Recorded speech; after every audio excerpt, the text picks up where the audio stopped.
Bonjour à tous, il est midi pile, bienvenue sur France 3 Côte d'Azur. Voici les titres de ce vendredi 25 octobre. Le procès d'Henri Alonso devant le tribunal correctionnel de Nice. Le directeur général de la Sémiax, société gérante des parkings niçois, est accusé d'agression sexuelle par 3 salariés de l'entreprise. Une affaire qui avait provoqué la démission forcée de Benoît Candel. Nous serons sur place dans quelques instants. Ce midi, nous reviendrons sur la violente agression dont a été victime cette semaine une employée de boulangerie de Cagnes-sur-Mer. Pourtant, la jeune femme avait signalé à la police qu'elle était en danger. Pour parler des moyens de protection des femmes victimes de violences, nous recevons Marie-Jeanne Mavic, chargée de mission aux droits des femmes et à l'égalité à la préfecture des Alpes-Maritimes. Enfin, nous irons au musée de la céramique à Valoris avec les écoliers. Ils découvrent et s'émerveillent devant les créations de Baya, Calder et Matisse. Après avoir été une première fois reporté, le procès d'Henri Alonso, directeur général de la Sémiax, se tient donc depuis ce matin au tribunal correctionnel de Nice. Avant de nous rendre sur place, voyez ce rappel des faits signé Nathalie Layani. C'était en juillet dernier. Nadia Jamouli sort du commissariat. Elle vient de livrer aux enquêteurs niçois sa version des faits. Comme 2 autres employés de la Sémiax, elle accuse son patron de harcèlement sexuel. Henri Alonso, ancien gendarme reconverti, est également poursuivi pour subornation de témoins. Après plusieurs confrontations et des perquisitions, le directeur général de la Sémiax a été directement renvoyé devant la justice. Pas d'instruction, pas d'audition de témoins supplémentaires parmi lesquels Benoît Candel. Au moment des faits, l'homme était PDG de la Sémiax. L'affaire lui a déjà coûté son siège de premier adjoint au maire de Nice. Benoît Candel a toujours affirmé ne pas être au courant des agissements présumés d'Henri Alonso. Et à la barre du tribunal correctionnel de Nice, seul Henri Alonso justement a été entendu pour le moment. Sans surprise, l'atmosphère y est très tendue. Sur place, on retrouve Séverine Kölman. C'est un procès tendu qui débute ce matin au palais de justice de Nice. À la demande des parties civiles, le procès se déroulera à huis clos partiel, c'est-à-dire que seuls les journalistes peuvent assister à l'audience. À la barre ce matin, Henri Alonso, le directeur général délégué à la Sémiax. Il est jugé pour harcèlement et agression sexuelle. Il réfute les accusations des 3 plaignantes, toutes salariées de l'entreprise. Je n'ai jamais eu de relations sexuelles. Je ne me suis pas exhibée ou masturbée devant elle. Je n'ai jamais touché personne. C'est parce qu'elle, Nadia Jamouli, l'une des accusatrices, a été licenciée. Elle se venge. Dans la salle d'audience, la tension est à son maximum. Les échanges houleux entre les avocats de la défense et ceux des parties civiles provoquent même une suspension de séance. Cet après-midi, ce sera au tour des 3 plaignantes d'être entendues. Encore un mot de justice. Le tribunal correctionnel de Nice a condamné hier pour homicide involontaire les 3 puéricultrices de la crèche Rose France présentes au moment où le petit Emiliano s'était coincé la tête dans une barrière en bois. C'était il y a 2 ans. Les puéricultrices ont écopé de 8 mois de prison avec sursis. C'est plus que les réquisitions. L'association gestionnaire de la crèche a été condamnée à verser 15 000 € d'amende. 200 000 € de dommages et intérêts devront être versés à la famille. Tous vont faire appel du juge. Nous vous parlions de l'agression à l'arme blanche d'une employée de boulangerie à Cagnes-sur-Mer. La jeune femme a reçu sur le lieu de son travail de violents coups de couteau de la part de son ex-petite amie et se trouve aujourd'hui encore en soins intensifs. Ce midi, nous souhaitons revenir sur ce fait divers qui, hélas, n'est pas isolé. Pour parler des violences faites aux femmes, nous recevons Marie-Jeanne Mavic. Bonjour. Bonjour. Vous êtes chargée de mission aux droits des femmes et à l'égalité à la préfecture des Alpes-Maritimes. Alors, dans le cas que je viens de citer, on sait que la jeune femme avait porté plainte à plusieurs reprises et que quelques jours plus tard, son ex-petite amie devait comparaître pour des violences qui lui avaient infligées l'été dernier. Pourtant, elle n'était pas sous protection policière. Est-ce qu'il y a eu dysfonctionnement? Non, on ne peut pas parler de dysfonctionnement. Sur une affaire particulière comme celle-ci, il m'est très difficile de parler, d'exposer vraiment la situation. Ceci étant dit, les services de police ne peuvent pas, ou de gendarmerie, ne peuvent pas suivre toutes les femmes victimes de violences et mettre en protection, rapprocher en tout cas.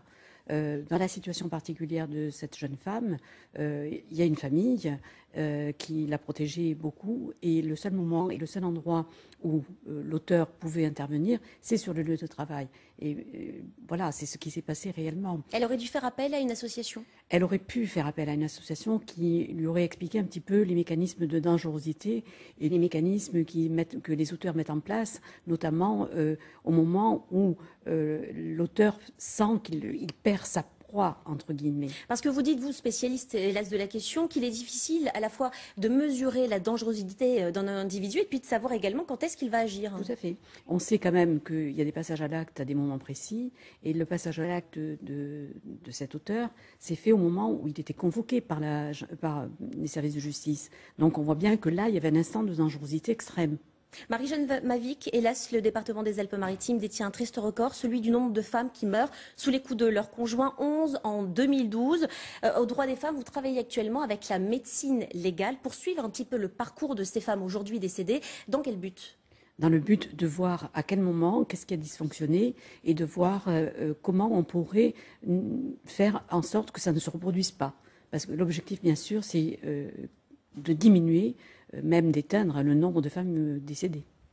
En novembre prochain, une commission se tiendra autour du procureur, du préfet pour travailler sur ces questions. Vous, aux droits des femmes, qu'est-ce que vous attendez de cette réunion ? J'attends une mobilisation générale de l'ensemble des institutions et des associations pour lutter contre les violences faites aux femmes et mettre en place des choses réalistes qui peuvent vraiment protéger les femmes dans des hébergements, prendre en charge sur le plan psychologique, social, les femmes victimes. Alors c'est vrai que déjà, il y a un certain nombre de choses qui sont mises en place. Il existe notamment, ce sera le dernier mot, un centre d'accueil de jour voilà, qui est très efficace. Qui est très efficace, qui a effectivement évité au moins 2 décès là.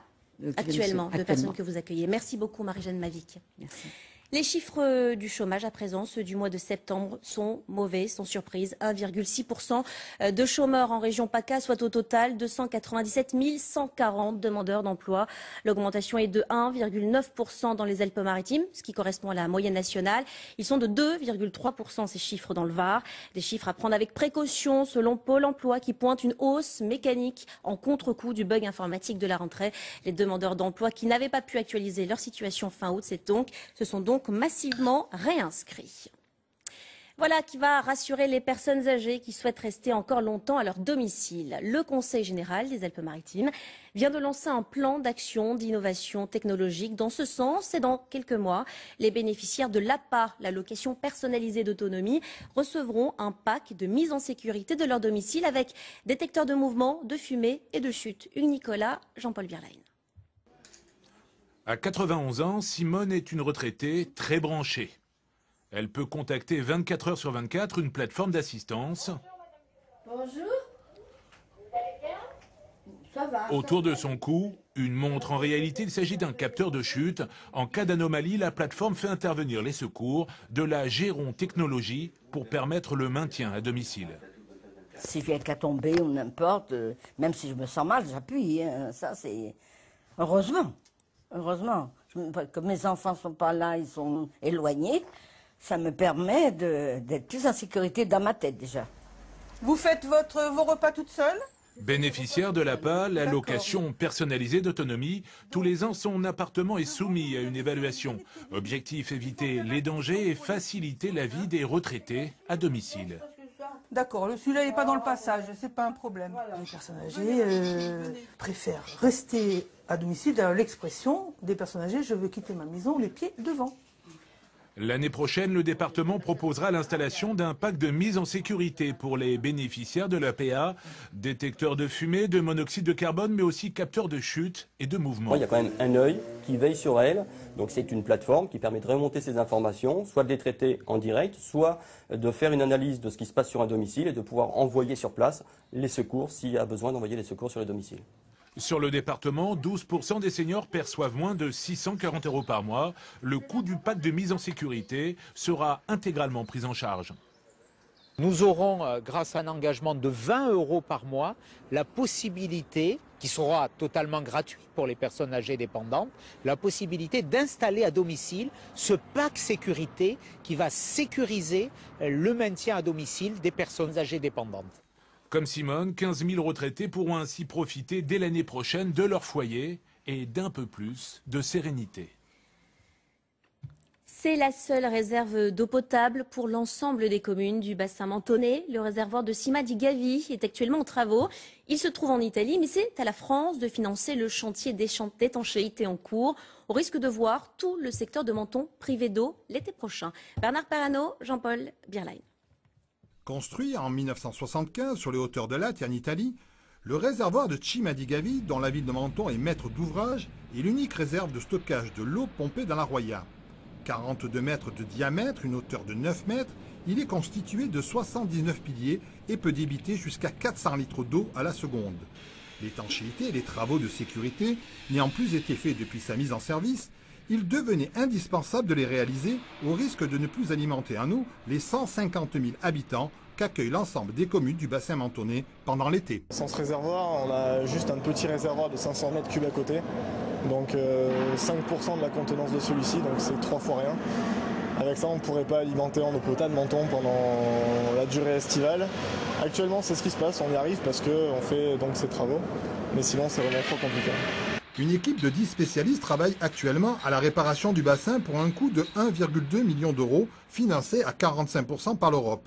14 000 kilos de résine ont été nécessaires pour enduire l'ensemble de la surface immergée par l'eau. 6 mois de travaux compliqués et interrompus par nécessité touristique. La difficulté, c'est surtout de rendre le réservoir au bon moment, parce qu'en fait ici ça envoie sur Menton l'eau. Et donc du coup il a fallu qu'on libère avant cet été une partie déjà des poteaux et reprendre après. Mi-décembre, le réservoir sera définitivement rempli et ces 11 000 mètres cubes d'eau seront alors disponibles. Un réservoir que l'on vide 3 à 4 fois par jour en période estivale. Et puisque l'on parle de travaux, vous voyez ces images tournées la nuit dernière du chantier de la coulée verte de Nice. À 24 heures maintenant de l'inauguration officielle, les ouvriers mettent les bouchées doubles pour que tout soit prêt à temps. Le parc urbain de 12 hectares s'étend du théâtre de Nice jusqu'à la promenade des Anglais. Faire du neuf avec du vieux, c'est à la mode et c'est aussi le moyen qu'une niçoise de 23 ans a trouvé pour se lancer dans la vie active. Elle vient d'ouvrir sa boutique de vêtements et d'accessoires vintage, une friperie riche en articles originaux qui se trouve dans le quartier des Antiquaires. Sarah Nabli, Eric Taxil. Pas besoin d'aller chercher bien loin, les perles rares, elle les trouve pour vous. Jasmine Pellegrino plonge ses clients dans la mode des années 70 et 80, des fripes à petit prix mais aussi des pièces uniques. J'adore chiner en fait, j'ai été élevée dans l'idée de la Chine comme mon père est brocanteur et antiquaire par la suite. Et ça par exemple, je l'ai trouvé un matin à 5h30 parce qu'il faut se lever très tôt pour trouver des belles choses. Et c'est une robe Balmain des années 70. C'est assez rare d'en trouver dans cet état-là. C'est presque quelque chose de collection en fait. C'est assez unique. Ici, le mot d'ordre est l'originalité. Jasmine redonne une seconde vie aux vêtements oubliés, s'attache à leur histoire. Celle-ci par exemple, c'est une vieille dame qui a beaucoup aimé mes produits, les produits que je présentais, et qui m'a ouvert son appartement et avec qui j'ai beaucoup parlé de ses vêtements. Et voilà, c'est aussi ça que j'aime quand je présente des vêtements dans mon magasin, c'est que c'est des vêtements qui ont une histoire, un vécu. Une école de mode à Paris, des stages à répétition, difficile de vivre de sa passion. Jasmine revient alors à Nice pour ouvrir sa boutique, mais elle ne perd pas la main pour autant. Tous les vêtements que je récupère, ou presque, ont des petites réparations à faire, ou n'ont pas forcément de jolis boutons. Enfin voilà, ça va être dans les détails comme ça où je vais essayer d'apporter une petite touche personnelle et mettre les choses que j'ai appris à l'école, toutes les techniques que j'ai pu apprendre, la broderie, le tricot, le crochet, au service de toute cette garde-robe. Faire du neuf avec du vieux, c'est donc l'adage de cette jeune styliste qui confirme cette nouvelle mode du vintage. En cette période des vacances de la Toussaint, voilà une idée pour occuper intelligemment vos vacances, enfin vos enfants pendant les vacances. Le musée de la céramique à Valoris propose des ateliers découvertes. À la fin de la visite, les têtes blondes rentrent avec de beaux dessins. Alexandre Lépinet, Frédéric Tissot. Quels autres animaux on peut voir apparaître? Des animaux réels ou imaginaires aussi? Apprendre à regarder une œuvre, se familiariser avec le travail de l'artiste, c'est le premier temps de ces ateliers. Une visite guidée des collections, ici les toiles de Baya, une jeune artiste berbère du siècle dernier. Tout leur paraît beau, ils sont toujours émerveillés et puis petit à petit leur regard s'aiguise, ils se posent des questions sur ces œuvres, ils essayent de les comprendre avec la personne qui est là pour les guider, pour les renseigner, pour leur donner les clés qui vont leur permettre de décoder ce qui est donné à voir. Après s'être imprégnés de ces œuvres, les enfants vont tenter de les reproduire en utilisant la technique de l'artiste, de la gouache pour l'univers fantastique et coloré de Baya. L'objectif, comprendre en pratiquant pour mieux retenir. Je fais une femme aux couettes bizarres et la robe au mouvement. J'ai vu des femmes, des palmiers, des pans.